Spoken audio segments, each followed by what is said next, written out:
Over the line. Paterka tried to center. Gunther has it. In behind the net to Cooley. He's checked down. And then Mayhew's going to really crunch him down. Cooley's going to be slow to get up. Schen's going to give him a little nudge.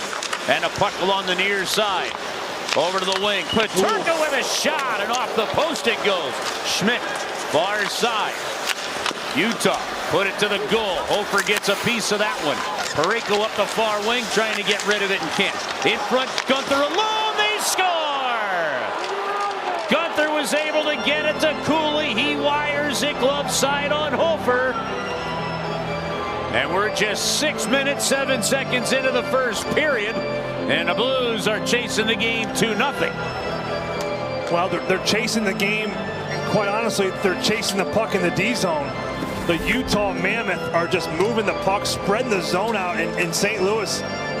They look like they're just running around, and they are very disorganized. Here's the shot from Logan Cooley. He's put up on a tee perfectly from his buddy Dylan Gunther preseason. I think he allowed the 2 goals on 3 Dallas shots. Yep. And boy, did he battle back in that game. That's one thing this kid does. He battles. He will dig in. Utah gets a 2-on-1 down low to Cooley. Score! Tucks it 5-hole. And the St. Louis Blues find themselves down 3-0 here with 12:03 to go in the first period.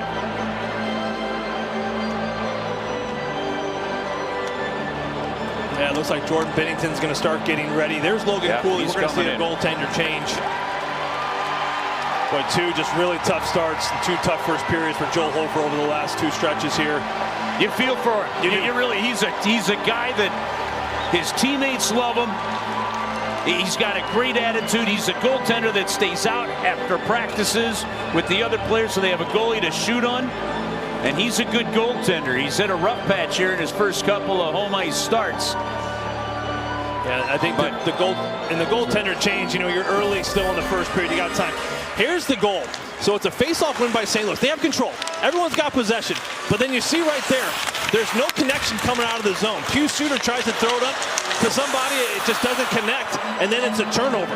And then the turnover ensues. Everyone's going north. Well, that's what's going to happen on odd man rushes. What a move there by Logan Cooley. He took 3-0 in favor of the Utah Mammoth. This happened during the TV timeout. There's Joel Hofer right there. Here comes Jim Montgomery.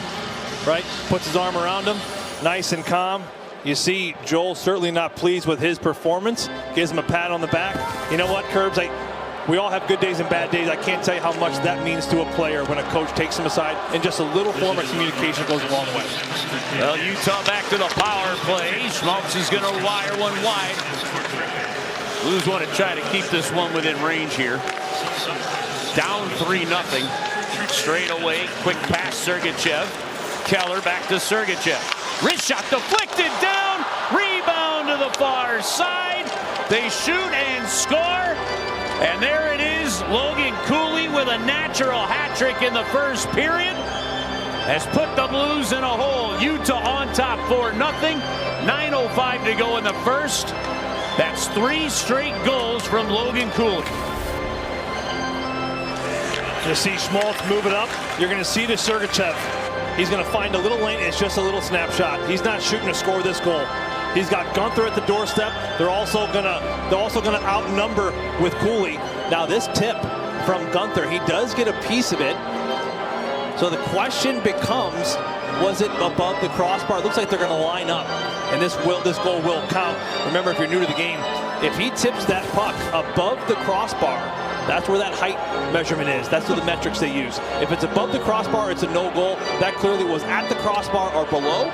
There's no reason for Toronto to call that goal back or even look at it.